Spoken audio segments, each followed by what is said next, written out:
¿Has necesitado de algún servicio del Estado peruano, conforme o defraudado con el resultado? ¿Sabes cuáles son tus derechos y deberes frente a él realmente? ¿Por qué no nos involucramos todos? Hablaremos de lo que no todos hablan. ¿Sabían que una correcta gestión pública es importantísima para el desarrollo de un país? Porque va a determinar el correcto uso de los recursos públicos y por tanto que los objetivos se logren. Eso quiere decir que se mejoren los servicios que se le ofrece a la ciudadanía, existan mejores obras, carreteras, colegios, postas médicas y se concreten los fabulosos planes que tenemos previstos. La gestión pública en el Perú está definida como el conjunto de procesos y acciones que los funcionarios deben llevar a cabo para administrar adecuadamente los recursos públicos de la entidad en la que laboran y de ese modo puedan cumplir las metas institucionales. No hay forma de hacerlo que con un uso adecuado, eficiente y óptimo de los recursos económicos, logísticos y físicos de las entidades. En resumidas cuentas, la gestión pública en el Perú es el cómo se manejan los recursos de una entidad pública para cumplir sus objetivos. Conocer las herramientas que brinda la gestión pública y los elementos que la componen nos permitirá actuar de forma efectiva sobre el presupuesto de la nación, dándole a todos nuestros impuestos un gasto y una finalidad con impacto positivo en la sociedad, en nuestra sociedad. Una gestión pública moderna busca acabar con la burocracia y modernizar la estructura del Estado en todos sus niveles, promoviendo la descentralización. No todo es Lima, por supuesto, pasando de estructuras verticales a una coordinación mucho más horizontal entre todos sus actores y así implementar una gestión de calidad en los bienes y servicios que brindan las entidades públicas, aplicando ¿qué? El moderno enfoque de gestión por resultados, que busca la promoción de la eficiencia, la productividad, la eficacia y la transparencia. Hoy en Señor Estado nos acompaña José Rodríguez Arroyo, experto en gestión pública, quien ha laborado como secretario general de la Superintendencia Nacional de Salud, como asesor en diversas entidades del Estado y como consultor de diferentes organismos internacionales como el Banco Interamericano de Desarrollo. ¿Necesitas promocionar tu marca, negocio o emprendimiento a través de videos publicitarios? En Create Studio nos especializamos en la producción de contenido de estilo televisivo que podrás transmitir en tus diferentes plataformas digitales como Facebook, Instagram o YouTube. Contamos con un estudio propio completamente equipado y con personal altamente capacitado para poder hacer realidad cualquier proyecto audiovisual que tú desees. Contáctanos a nuestro WhatsApp y déjanos tus datos para brindarte una asesoría totalmente gratuita.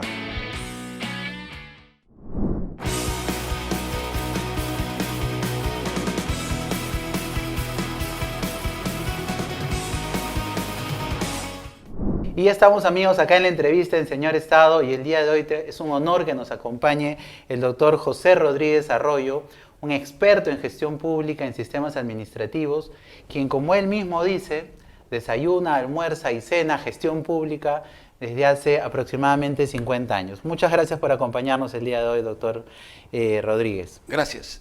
Estoy a su disposición.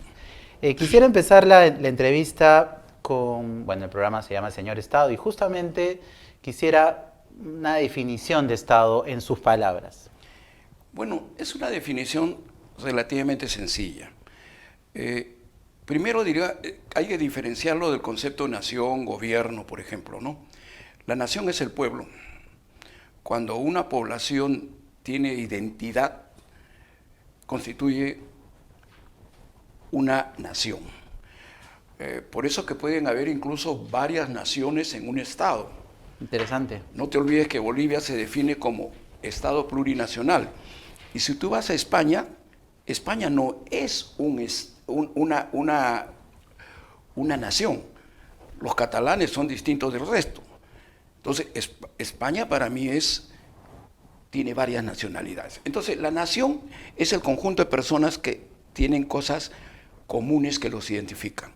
Cuando esa población se asienta en un territorio, elige un gobierno y aprueba normas de convivencia que le llamamos constitución, nace el Estado. Ahí nace el Entonces, Estado. los 4 elementos del Estado son población, territorio, gobierno y llamémosle constitución, normas de convivencia. Ese es el Estado. Chiquito. Algo más, los servidores públicos no están al servicio del Estado. perdón, no están al servicio del Estado, están al servicio de la nación. Revisa la Constitución. Del pueblo. Es un aspecto teleológico. Importante, ¿no? Porque muchas veces se dice, bueno, el funcionamiento del Estado, pero claro, finalmente es para atender a la población, ¿no? Para Claro. atender las necesidades El Estado de la es el población. instrumento a través del cual se sirve a la nación. Y dentro de todo esto, usted, un experto en gestión pública, se crean hace algunos años, usted sabe mejor que nadie, los sistemas administrativos para ordenar la gestión pública, para trabajarla dentro de un tema sistematizado. ¿Qué nos puede decir de los sistemas administrativos en general, ¿no? Bueno, este es un tema que da para mucho, pero vamos a sintetizarlo.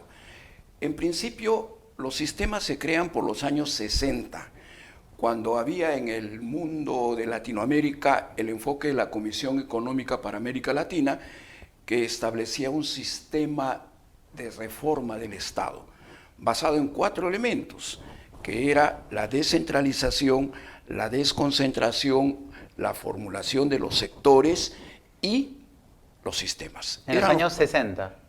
En los años 60. En los años 60. Esto va a permear en la mentalidad de los militares. El año 62, en el gobierno de Lindley, se crea el primer sistema administrativo, como sistema. ¿Cuál era? El de planificación.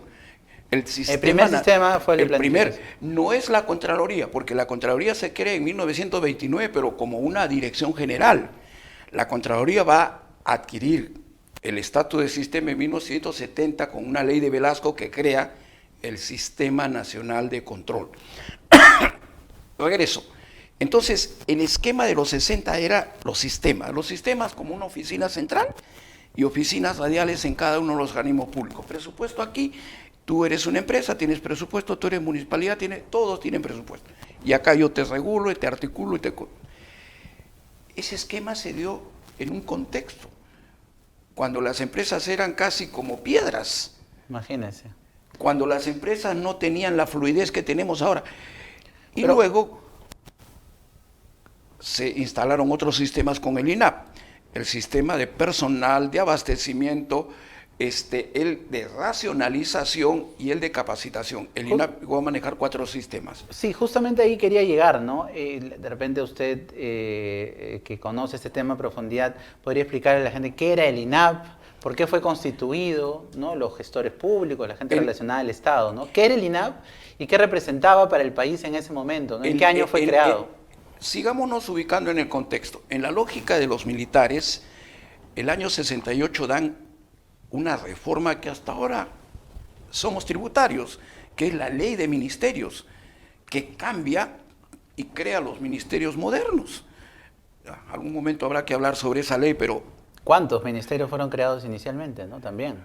Ahorita tenemos 19, creo, 18, si no me equivoco. Pero solamente que antes de la ley de ministerios existía el Ministerio de Fomento y Obras Públicas, que era del cual nacieron 4 ministerios, creo. El de Vivienda, por ejemplo, ¿no? El de Transportes, Comunicación y otros. Bueno, pero ubiquémonos, en ese tiempo el concepto de sistemas era distinto, pues. Y luego se crea el INAP para... El Instituto Nacional de Administración Pública. El Instituto Nacional de Administración Pública, que no lo confundan con el Instituto Nacional de Planificación. Ya, el Instituto Nacional de Administración Pública se crea para conducir la reforma de la administración pública. Ese es su fin. Y para eso le dan 5 herramientas. La ESAP, la Escuela Superior de Administración Pública, la Dirección Nacional de Personal. O sea, capacitación de funcionarios.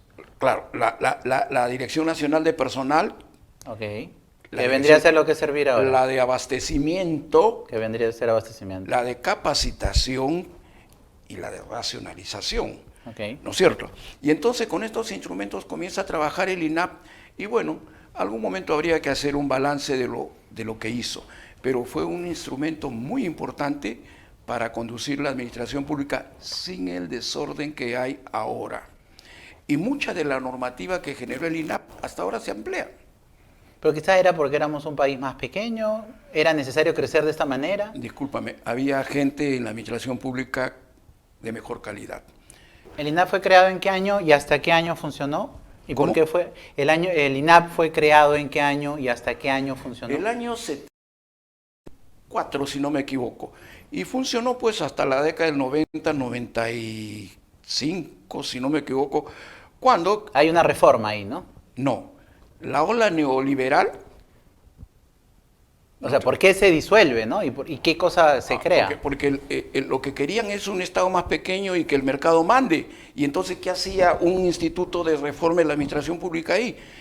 No te olvides que el año 89 se aprueba el consenso de Washington, en el cual, entre otras cosas, se aprueba que para que los países latinoamericanos salgan de sus problemas tienen que achicar el Estado. Tienen incluso que liberalizar la mano de obra, la fuerza de trabajo, para que no tenga estabilidad. ¿No es Claro, cierto? se pierde la Entonces, todo un conjunto de cosas, y el INAP estorbaba. Entonces, lo elimina. Y mucho más cuando el presidente Fujimori, ¿Y en qué se transforma en nada, desaparece. Pero nos quedamos sin sistemas, sin... Nada, desaparece. Incluso hemos estado mucho tiempo sin sistema de abastecimiento, porque OCE, que es contrataciones, no es sistema de abastecimiento. Claro, La contratación es un dedo de una mano. Pero hay otras. Recién ahora se ha creado el sistema de abastecimiento que está en el MEF, se ha recreado. Así es. Pero también Servir es el que viene a sustituir en parte a la Dirección Nacional de Personal. Y el sistema de racionalización es subsumido por la Secretaría de Gestión Pública actual. Claro, la Secretaría actual tiene muchas más atribuciones. Así es. ¿De acuerdo? No, eso tenemos que decirlo. A mí me sorprendió mucho escuchar una conferencia magistral que dio usted, que la modernización viene desde hace muchos años, ¿no? Pareciera un tema que se habla desde hace 5 años, 10 años, como la gran modernización, pero ya la modernización es un tema impulsado desde muchísimos años. No me quiero ir más atrás, pero si te vas al gobierno de Castilla, es el primer gran modernizador. Castilla introdujo, entre otras cosas, el presupuesto. Quiere decir que antes de Castilla no había orden, era algo así como lo que llegaba lo gastabas y no se sabía más. Con Castilla no, se establece un presupuesto. Y luego tenemos pues los procesos de modernización, el más importante ya ligado con el servicio civil, el año 50, que mira, gobierno de Odría, dictador, que le dicen y todo, pero Odría aprobó la 11377, que es la ley del servicio civil de ese tiempo, ¿no? Ahora, nace el concepto de servicio civil por una dicotomía. Una cosa es el servicio militar y otra cosa es el servicio no militar, servicio civil. Por eso nació así, ¿de acuerdo? Claro. Pero ojo, militares y trabajadores de los ministerios son servidores públicos Igual son servidores y ejercen función pública. Y ahí me comentaba fuera de cámaras usted que justamente el término servicio civil no calzaba mucho con la Constitución. En la Constitución actual no existe servicio civil, existe función pública, que es el ejercicio de funciones para el Estado o al servicio del Estado. ¿De acuerdo? Y ahí, cuidado, hasta los locadores de servicios actuales ejercen función pública, porque están actuando, firmando en representación del Estado. Cuidado. Vistos como terceros, vistos como proveedores, en realidad. Discúlpame, la ley del Código de Ética decía, no me importa el contrato que tengas como tercero, proveedor, lo que tengas. No me importa si te pagan o no te pagan, porque no te olvides que había mucha gente que cobraba por el PNUD, que no es tesoro público, pero sin embargo firmaba como viceministro o director general. La ley del Código de Ética dice, no me importa si te pagan o no te pagan, no me importa si tienes contrato o no tienes contrato. Si ejerces funciones en representación del Estado o para el Estado, estás ejerciendo función pública. Y por lo tanto, eres empleado, funcionario, trabajador, llámate como te... Eso es la ley del Código de Ética. El Tribunal Constitucional, en el caso Huatuco, pueden buscarlo, hace un análisis hermoso sobre el concepto de función pública. Así que eso está en la Constitución. Revísate en la norma de servir donde mencionan función pública. No mencionan carrera pública. Lo de servir no es carrera pública, es un sistema de puestos, tipo saltaperico ahí para que trabajes. ¿No es cierto? Ok, tampoco hay el concepto de servicio civil en la Constitución. Hay servidores públicos. Función pública, servidores públicos, carrera pública. Eso está en la Constitución. Dime. ¿Cuál es el gran reto que tiene actualmente Servir? servir, desaparecer, o por Ya, lo menos ok. haz un balance. ¿Qué cosa han hecho? Encontraron una administración pública el año 2008, digamos de 0 a 10, en 6. Y a la actualidad está en 4 o 3. En lugar de avanzar hemos retrocedido. ¿Cuántos sistemas de sanciones existen en el sector público? ¿Tú crees que existe uno? No, el de servicio civil es uno. Está el PAS de la Contraloría. La Contraloría le ha quitado funciones por ineficientes. Está el magisterio, más de 300.000 que tienen su propio sistema. Está las beneficencias que tienen sus propios sistemas. Están los profesores universitarios. Es decir, Hay un... oye, todo este laberinto no era así. Algo más, los del Tribunal del Servicio Civil son tan descarados, discúlpame, que no tienen plazo para resolver un tema. ¿Sabes cuándo dice el plazo? Cuando el tribunal considera que la causa está para resolver, ahí corre el plazo. Pero se pueden pasar 2 años. Entonces, discúlpame, en la normativa anterior a servir, el proceso era sumario 30 días y se acabó. Sí, definitivamente el tema del Sumario, servicio, 30 días, por favor. el tema de la función pública, de los servidores, esto deriva en una serie de problemas en todos los sistemas, pero- ¿no? pero- ¿Tiene incidencia en todos los sistemas? Pero termino para no hablar más de servir. ¿Qué éxito tiene la incorporación al paraíso del nuevo régimen? Pésimo, ninguno, porque he hecho un conjunto de normas tan enrevesadas que nadie usted ha sabe analizado aplicar. a detalle. No, por supuesto, nadie sabe aplicarlas. Y algo más, quizás lo bueno que han hecho es hacer unos buen modelo de perfiles de puestos.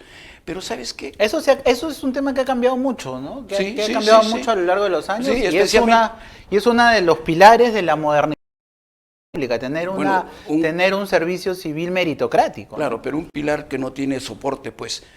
Lo que han hecho es cambiar nombres. Ya no hablas de servidor público, hablas de servicio civil.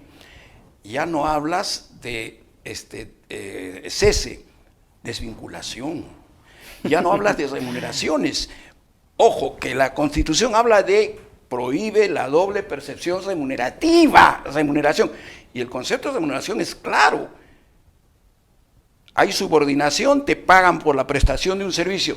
En cambio, lo que ellos hablan es de compensación económica. Ya no hay bonificaciones, compensaciones no económicas. ¿Sigo?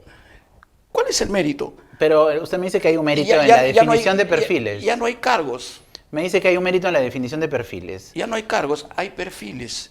Claro, los perfiles los han mejorado, ¿no es cierto? Hay perfiles, mejor dicho, antes hay no existían a veces. Sí, pues, pero tienes un problema, que el perfil pierde vigencia. ¿Tú crees que todo el esfuerzo que han hecho las entidades públicas de hacer sus perfiles tiene vigencia después de la pandemia? El trabajo cambia, los puestos de trabajo cambian. Si hay algo que cambia muchísimo, son los puestos de trabajo. ¿Por qué? Por las tecnologías, las nuevas normas, las disposiciones. Y tú has hecho un perfil como se hacía el año 50. Ojo, Pero- como se había, donde has petrificado el perfil. Entonces, cuando tú lo quieres aplicar ahora, no calza. ¿Con eso vas a hacer el proceso del cuadro de puestos de la entidad? Pero sobre el perfil y sobre esta definición, yo veo un par de detalles, ¿no? Y uno es, no se valora la experiencia del funcionario público en algunos casos, ¿no? Y se pone muy bien el tema académico y todo esto. ¿Pero usted cree que hay un equilibrio correcto en las definiciones de los perfiles que están habiendo actualmente? Y cómo además un joven, y le digo solamente esto para concluir, y cómo además un joven con estudios, capacitado y todo, puede entrar a la administración pública si siempre te van a pedir experiencia en la función pública, ¿no? O sea, ¿cómo hacemos esa vinculación o ese ingreso a buenos profesionales? Te hago quizá? una pregunta. Tú eres teniente en el ejército. ¿A ti te piden que tengas curso de Estado Mayor? No. ¿Como teniente? ¿A ti te piden amplia experiencia? No. Pero si eres coronel y quieres ser general, ¿qué te piden? Te piden que hayas hecho CAEM. Si eres capitán y quieres ser mayor, te piden que hayas hecho el curso básico de inteligencia. Entonces, esa es carrera, pues. Entonces, el hecho que tú ingreses y vayas formándote, vayas adquiriendo experiencia y vayas ascendiendo, es carrera. Eso no hay en este mal hecho servicio civil. Vamos a pasar a la planificación. Usted hablaba en algún momento, y creo que es una anécdota muy buena o una afirmación, que hablar de planificación hace muchos años era un término comunista.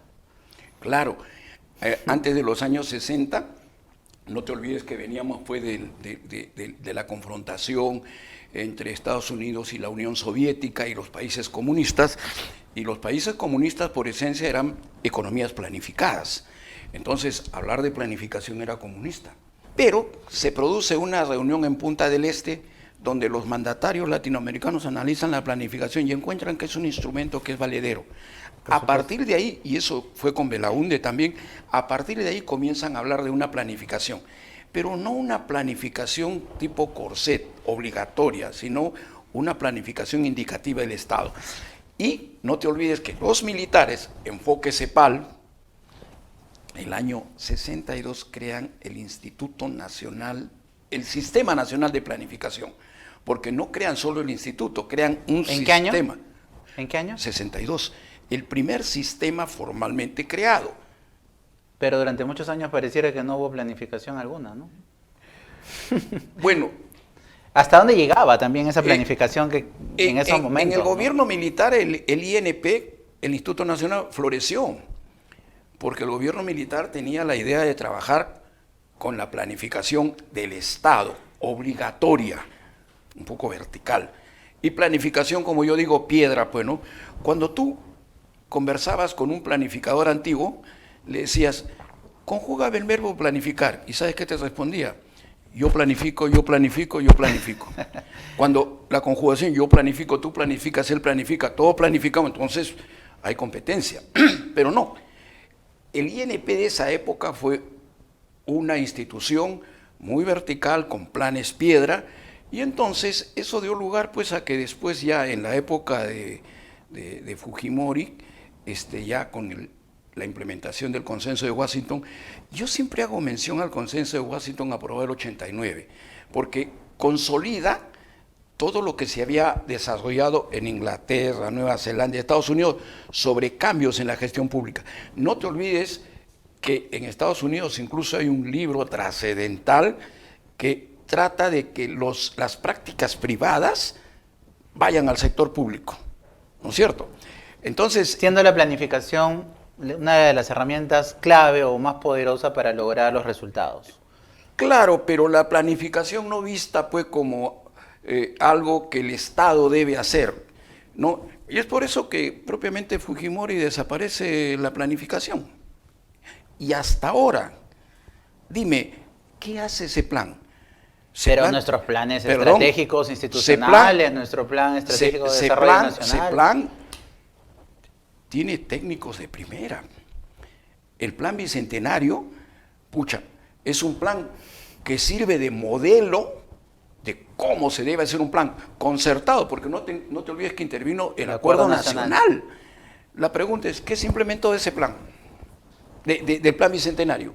Nada, o casi nada. ¿Por qué? ¿Podría ser así tan...? No, pues porque no le conviene a los gobiernos a veces trabajar con un plan. Y segundo, el verdadero plan lo maneja el MEF. ¿Y sabes cómo se llama? Marco macroeconómico multianual. Si tú eres un inversionista y quieres invertir en el Perú, lógico, tendrías que ver planes para ver cuál es el destino previsto. No te vas a los planes, te vas al marco macroeconómico. El marco macroeconómico se actualiza anualmente, en agosto, y tiene indicadores, cómo va a ser la inflación estimada, cuál va a ser el valor del dólar, cuál va a ser el crecimiento del PBI, tiene un conjunto de indicadores. Entonces, si yo soy inversionista, leo eso, ahí está el plan, pues. Qué interesante, pero en los sistemas administrativos está la planificación, el plan estratégico institucional, los planes de desarrollo estratégico nacional, los planes de... Dime, ¿tú crees que puedes hacer un plan? Y esos planes derivan Mira, en acción, en el POI, ¿no? En el plan operativo. El plan estratégico es un buen ejercicio de proyección, que muchas instituciones lo hacen, y buenos planes, ¿ah? Pero ¿sabe dónde se aterriza todo? En el POI En el plan operativo. del año. Para las personas que nos ven, claro, y la cada entidad pregunta, y del la Estado. pregunta que te hago, el plan operativo del año, ¿a qué está ligado? Que ahora son multianuales, ¿no? Al presupuesto. Sí, Entonces, si yo no te doy plata, ¿qué vas a hacer? Sí, por supuesto. Entonces, pero el al menos, presupuesto controla el plan. pero así no es la definición teórica, al menos, ¿no? sé, Es yo te que digo la definición práctica. Yo he sido gerente de instituciones públicas. La última ha sido secretario general de su salud. Así es. Ha sido el creador de la Escuela Nacional de Control. Y entonces nosotros ahí, por ejemplo, ¿qué crees que volábamos con los planes? Porque al final, ¡prac!, te jalan y te ponen a piso. Tienes tanto y te hemos recortado. Claro, es que hay que partir de algo, ¿no? Hay que partir de algo para luego priorizar. Creo que todos partimos de eso. No sé, pero yo lo que te digo es que la verdadera planificación en el Perú la maneja el MEF, a través del marco macroeconómico multianual y a través del control de los planes operativos vía presupuesto. Mira, ¿no es gracioso que el MEF a fin de año, en octubre, te diga: ahí te envío 4 millones que me has pedido? ¿Y sabes qué? Octubre, noviembre, diciembre, no puedes gastarlo. Como un presupuesto adicional, ¿no? Salvo que seas un poco pillito, ¿no? Como yo. Claro, cuando nos llegó los 4 millones y yo estaba, el de administración dijo: pero eso no se puede gastar. Y yo le dije a la jefa: yo les resuelvo el problema. ¿Y sabes qué? Convenios con organismos internacionales. Quisiera pasar al tema de gestión pública ya a la vena, ¿no? Como se dice. ¿Por qué la mala ejecución de los presupuestos muchas veces, que obviamente generan un problema para los objetivos institucionales? ¿Dónde ve el problema? Usted tiene 50 años, ha sido gerente, secretario general, es docente, especialista, experto en gestión pública. ¿Dónde para usted están los problemas del Estado y de las entidades del Estado cuando no ejecutan? A ver, yo te digo que hay 3 causas y las tengo bien estudiadas. Son las que evitan o impiden que tú puedas ejecutar. Okay. Bien, yo he sido administrador en una entidad privada y es como correr libre. Gerente Pero cuando general pasas Cayetano Heredia. al sector público es como que te ponen 10 kilos en cada hombro para correr. ¿Es la norma? ¿Son las reglas? Las malas normas. Yo te digo, hay 3 elementos que conspiran contra una buena ejecución. Primero, un sistema de control punitivo. Ok. ¿Ya? Un sistema de control que busca sancionarte. Y algo más, Está esperando a que te equivoques. que genera en la gente lo que yo llamo parálisis gerencial. La gente no quiere firmar ni tomar decisiones. Esa es una gran verdad. ¿Por qué? Porque teme al sistema de control. Esa es una gran verdad. Ya. Y entonces, ¿qué hace? Hace que todo se detenga. Hace que todo se detenga. No, son pillos. No, acá falta un informe legal, falta un informe de ingeniero, falta un informe. Una vez que tienen los informes, lo levantan a otro nivel, que se fregue él, yo no. ¿De acuerdo? Entonces, eso es parálisis gerencial. Pero eso deriva de la gran corrupción, ¿no? Pero deriva del sistema punitivo que tiene la Contraloría, el sistema de control. Segundo elemento, una desastrosa, pésima ley de contrataciones. Esa ley de contrataciones está hecha con un enfoque demasiado abogadil, no digo legal, abogadil, ¿no es cierto? Porque tienes que cumplir con una cosa, con otra cosa y al final no ejecutas. Y por otro lado, si por Pero ejemplo, no es una cuestión de orden, no es una cuestión de ordenar los procesos para que salgan de cierta... No, es un problema de concepción. Una norma como esa es pésima. Mira, si los Juegos Panamericanos se hubieran hecho con la ley de contrataciones, todavía estaríamos licitando. Se hicieron con normas de otro país, ¿Por qué? Porque en otros países las normas son expeditivas. Pero también eso puede estar mal, seguir aplicando qué? normas de otro país en nuestro propio Ah. país, teniendo nuestra propia ley, ¿no? Perdón, hagamos una mejor ley, pues. Ah, bueno, es Y otra una cosa. mejor ley ha habido. Cuando existía el INAP, el Instituto de Administración Pública, había una ley para hacer las contrataciones que era recontra sencilla. Ahí viene el problema. Durante el gobierno donde estuvo como ministra la señora Alba del MEF, planteó una propuesta de reforma del sistema de abastecimiento que en realidad complicaba más. ¿Para qué existe el OCE? El OCE no tiene sentido de existir, no cumple, no agrega valor, nada en absoluto. Al contrario, incluso tiene tribunales que se nutren de los litigios. Y si alguien que litigó pierde, se quedan con la plata. ¿No es cierto? Entonces, eso se llama incentivo perverso. Si tú eres el juez que va a juzgarme a mí y si yo pierdo te quedas con la plata, ¿no hay una tendencia que yo pierda? ¿No? Bueno, eso Entonces, es una posición. Yo te digo, la ley de contrataciones es pésima, debe desaparecer el OCE, para eso está la Dirección General de Abastecimiento del MEF, que asuma pues las funciones, ¿no es cierto? Deberían desaparecerse los tribunales y que cada entidad resuelva los problemas y de ahí al Poder Judicial. Podría ¿Y ser... el arbitraje? El arbitraje La se puede solución de utilizar controversias. dentro de la misma entidad pública. Se acaba de cumplir 25 No años. sé, se puede utilizar ahí. Ahora, el MEF, dentro de la Dirección General de Abastecimiento, podría tener un órgano que genere precedentes jurisprudenciales. Algo así como que agarre los casos más importantes, los analice y genere un precedente. Ese sería mejor para que las entidades... Es decir, en materia de abastecimiento hay un montón de cosas que se pueden hacer para mejorar, simplificar, porque ahora es el principal elemento que conspira contra la ejecución presupuestal. Usted fue gerente Tercero. general de la Cayetano Heredia, ¿no? En algún momento. Yo he sido gerente general de la Universidad Cayetano Heredia. Y por eso habla, o sea, sé que es una universidad privada, pero ha gestionado, ¿no? O sea, usted ha Claro. gestionado como gerente, como secretario Un día me general en ordenaron diferentes comprar lugares. 15 millones en computadoras porque no había y lo compramos en 20 días. Bueno, Lo en que el yo marco dije fue lo privado. siguiente al Consejo Universitario: nombren una comisión de 2 o 3 docentes universitarios, profesores, para que supervise. Me nombraron a uno que tenía doctorado en medicina y doctorado en sistemas, y otros 2. Y esos formaron la comisión. Me dijeron, en Miami tal entidad nos pone las máquinas en 15 días y el precio es competitivo. ¿Qué voy a alegar a ellos si hay un ingeniero de sistemas ahí? Claro, entiendo. Entonces, la compramos en 20 días, 15 millones. Compra 15 millones en el sector público en 20 días. Bueno, ahora existen los catálogos electrónicos, de acuerdo, Marco, que la verdad que son muy eficientes Ni con y están los permitiendo. catálogos. Pero estábamos en por qué no se ejecutaba, ¿no? No se ejecutaba por una paralización. En un sistema de control punitivo, Ok. una pésima ley de contrataciones y la inexistencia de la carrera pública. Entonces, Que permita que los servidores... por ejemplo, esto se ve más en municipalidades. Yo he hecho Y en gobiernos investigación pagado por la Comunidad Europea en municipalidades. Por ejemplo, en Castrovirreina, cuando llegué en los primeros días de febrero y al gerente del área le pregunto, oiga, ¿cuánto han recibido de FONCODE? Nada. Después me voy y un señor me dice, el año pasado nos han dado 70.000. Vuelvo y le digo, ¿y a usted le han dado 70.000? Ah, es que yo acabo de llegar y no me han dejado ninguna documentación. Recién voy a enterarme.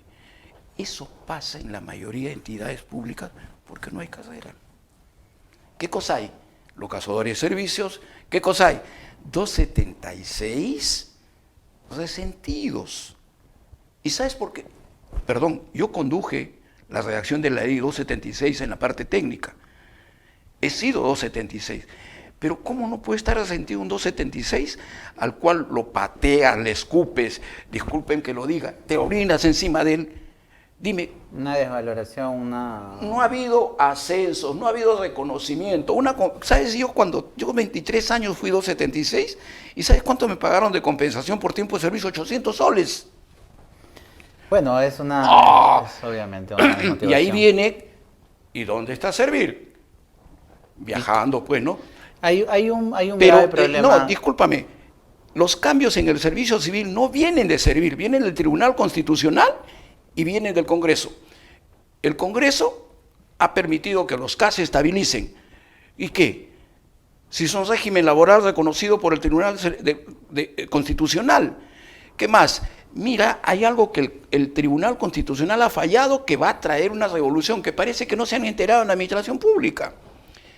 Que la pensión que tú recibes no es un ingreso del Estado, es la devolución de tu patrimonio. Quiere decir que durante todo el tiempo que yo he trabajado, me han descontado para una pensión, ¿no es cierto? Pero es mi plata, y me la devuelven después. Entonces no es un ingreso del Estado, es la devolución del Estado de lo que es mi patrimonio. Por lo tanto, no puede haber incompatibilidad entre percibir una pensión y desempeñar un cargo público. Definitivamente. Hay mucha gente que le ha hecho daño a la imagen de funcionario Cuando yo he público, sido ¿no? secretario general de su salud, pedí suspender mi pensión. Ahora no lo haría. ¿De dónde ha venido ese cambio? Del Tribunal Constitucional. Yo te puedo sacar que el Tribunal Constitucional ha sacado como 7, 8 cosas que le han restregado en la cara hacia servir. No te olvides los derechos colectivos. ¿Quién fue? El Tribunal Constitucional. Entonces, y también el Congreso, que ahora está prohibiendo la locación de servicios, que ahora en julio se cumple el año que ya no debería contratarte locadores de servicios. ¿Por qué? Porque un locador de servicios es una persona que si bien gana bien, no tiene seguro de salud, no tiene nada, no tiene ni vacaciones. Es el llamado tercero, ¿no? Es un proveedor, podría verse. No. Pero podría verse como un proveedor. ¿Cómo nace lo de locadores? Es interesante. Los terceros eran los del servicio no personales con las normas del INAP que se dieron durante el año 90. Para resolver este problema, Mario Pasco Cosmópolis, por encargo del presidente, genera un nuevo sistema, pero en la mente de Mario estaba una transición rápida a los regímenes que había, pero luego el régimen K se convirtió en un régimen, con raíces y con todo. ¿Por qué? Porque el régimen CAS era el ideal del neoliberalismo para la administración pública. 15 días de vacaciones, que se lo tumbó el Tribunal Constitucional. Compensación por tiempo de servicio no existe. ¿Qué cosa es de gratificación? Un aguinaldo. Mientras que el 728 saca un sueldo completo, si gana 5.000 soles, saca 5.000 ahora en julio. Los aguinaldos son 200 soles, 300 soles. Entonces, me interesa mucho lo de locadores, o sea, la desvirtuación, o ¿cómo lo llamaría? O sea, ¿cuál es la forma de atacar eso? Porque son necesarios los locadores. Definitivamente la administración pública necesita locadores. Perdón, pero discúlpame pues, yo he estado en un ministerio y he visto que la comisión de selección de los procesos de contrataciones está presidida por un locador. Y ese locador firme el acta. Dime, ¿está ejerciendo función pública o no? Actúa en representación del Estado. Entonces ahí hay una relación laboral. Así es. Entonces, ¿qué esperamos? Ese problema se presentó con los servicios no personales, con la norma del INAP, que Fujimori la utilizó a todo vapor por los años 90 para hacer lo que le dio la gana con la administración pública. Cuando Mario Pasco es ministro, trata de corregir eso. Y entonces, ¿qué sucede? Todos los locadores, los servicios no personales que tenían vinculación con el sector público, porque estaban sujetos a subordinación, pasan automáticamente a CAS. Porque locación de servicios no personales, real, es cuando no hay subordinación.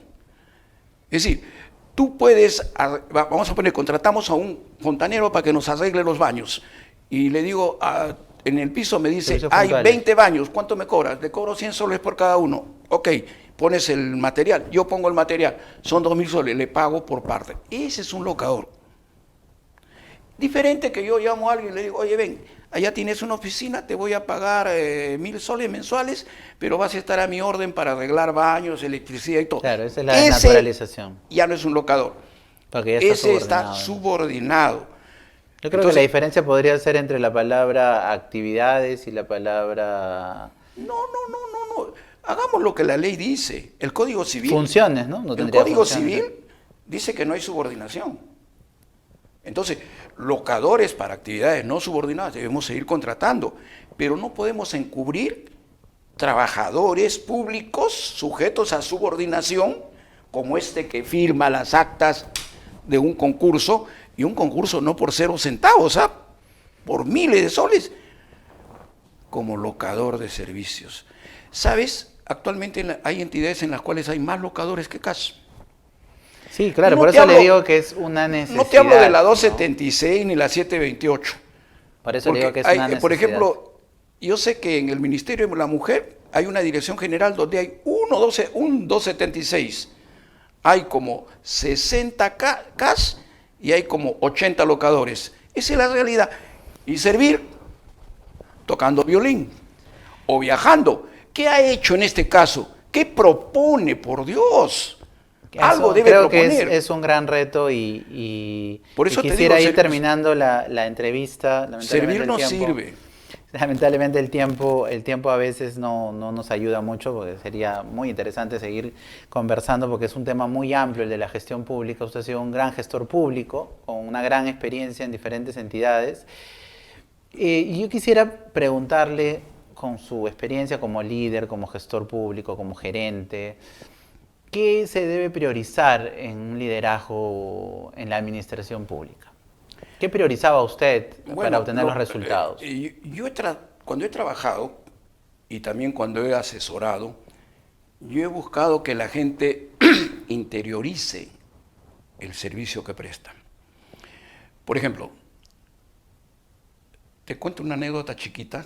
Claro. Mi mujer tuvo cáncer al cerebro y cuando la iban a operar, había un señor que creo que ni técnico era, un señor humilde que empujaba el carrito.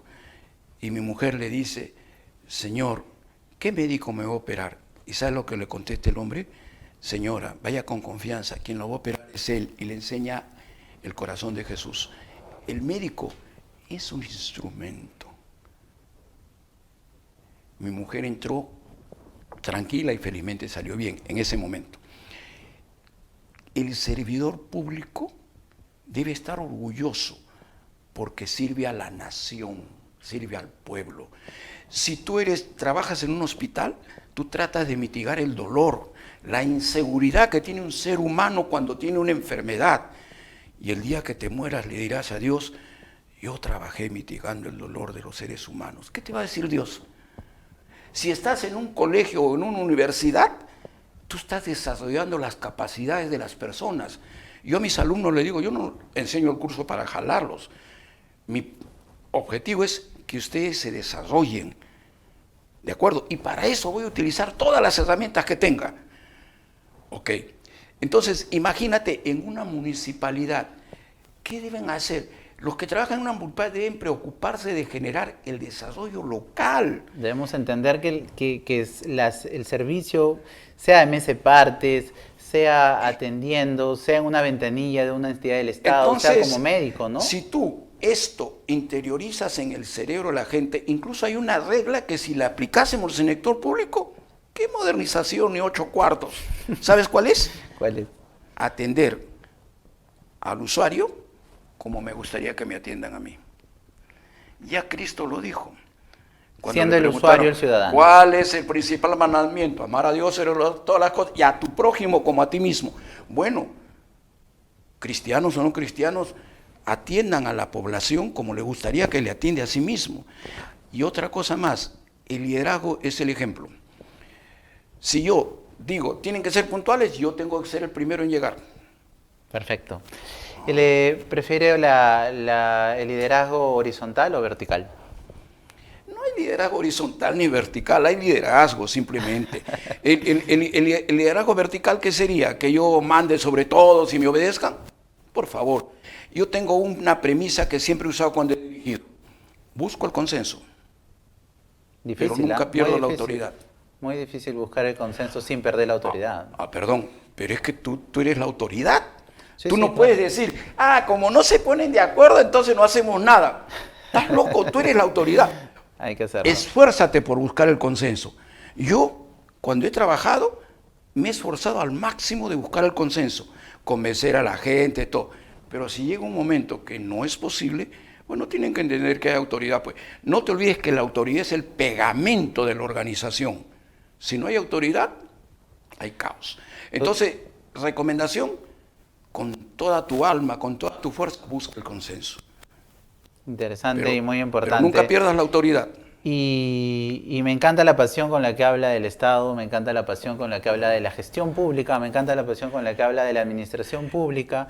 Es que yo no creo que la mayoría de gente que trabaja en el Estado sean corruptos. Y eso amerita tratar el tema de la corrupción, que también lo tengo bien claro, y cómo combatirlo. Ha sido el creador de la Escuela Nacional de Control, ¿no? Yo he sido el creador del año 92. Bueno, te comentaba que yo no creo que la corrupción sea más allá del 2, del 3% de los trabajadores públicos. La Contraloría ha establecido 20.000 millones de pérdida anual. Sí, por pues, corrupción. pero yo te voy a decir una cosa. ¿Cuántos de los casos de la Contraloría que van al Poder Judicial resuelven contra del sistema de control del Poder Judicial? Averíguate, pues, y te vas a quedar sorprendido. Lo cual significa que muchas veces se hacen cargos sin un buen soporte. Sí, seguramente. Lo cual es un reto para que la Contraloría capacite más a los operadores, a los auditores, ¿no? ¿Por qué? Porque son auditores especialistas en finanzas, contabilidad, derecho, pero no en gestión pública. Vamos a terminar poniéndole un nombre, si fuera un libro o una novela, a la problemática en la gestión pública en los últimos 20 años. ¿Qué nombre le pondría a la novela? Al libro. No, yo diría que la administración pública es la esperanza de desarrollar el país. No te olvides que la administración pública es instrumento de gobierno. Así es. Eso bien claro. La administración pública no tiene autonomía propia. La administración pública es instrumento de gobierno. Ahora, los ciudadanos somos los que tenemos el poder para elegir el gobierno, que desgraciadamente a veces no lo usamos. Por eso, termino. Hay muchas cosas que hay que involucrar al ciudadano en la administración pública. Por ejemplo, ¿por qué los procesos disciplinarios los conduce la burocracia y no ciudadanos? Hay mucho por ¿Por hacer. qué los concursos públicos para ingresar a la administración pública no hacen 2 veces al año con la participación de la sociedad civil, universidad, etcétera? ¿Por qué tienen que ser los mismos burócratas? Hay mucho por hacer. Hay El mucho por ciudadano hacer. es el que tiene el poder, le otorga el poder a alguien, pero tiene que fiscalizarlo y puede intervenir. Seguramente muchos funcionarios públicos están viendo el programa, muchos de sus alumnos quizá. Me gustaría terminar la entrevista no sin darle la oportunidad de mandar un mensaje desde su cámara a esa gente que gestiona, que está en la administración pública, nada a ella, ¿no? Bueno, yo he trabajado desde 1970 en la administración pública y hasta ahora sigo porque estoy ligado a algunas entidades donde dicto cursos, a algún momento que me sale una consultoría, etcétera. Pero siempre he encontrado mucha voluntad, mucha buena fe y mucha entrega de los servidores públicos. Que hay corruptos, los hay. Que hay sinvergüenzas, los hay. Que hay ociosos, los hay. Pero no son la mayoría. No son la mayoría. Lo que pasa es que son un grupo que sabe cuidarse. Son mañosos, pues. Y con un sistema como el que tenemos, a veces los que son buenos cometen un error y caen. ¿Qué le diría yo a los trabajadores públicos? Amen el Perú. Si tenemos amor a nuestro país, vamos a combatir la corrupción. ¿Se imaginan ustedes que en una mesa esté una persona que ama al Perú y al otro lado de la mesa esté un concesionario de un servicio público? Si yo amo al Perú, voy a proteger al país. Voy a establecer las reglas que me permitan que este señor dé un buen servicio. Pero si yo no amo al Perú, lo primero que le digo, oye, ¿y cómo es? O el otro me ofrece, yo acepto. Eso no es amar al Perú. Y le digo, amen al Perú, porque este es nuestro país que vamos a dejar a nuestros hijos y a nuestros nietos. Y es un país muy hermoso y que la administración pública es el instrumento que puede ayudar a construirlo muy bien. Muchas gracias, doctor Rodríguez. Ha sido un súper gusto estar con usted, escuchar su visión, escuchar sus opiniones sobre esto y seguramente estaremos invitándole en alguna otra ocasión y muy agradecidos por que nos haya acompañado el día de hoy. Gracias, Muchas gracias a ustedes. Gracias. Esto ha sido todo en la entrevista del día de hoy y seguimos con Señor Estado.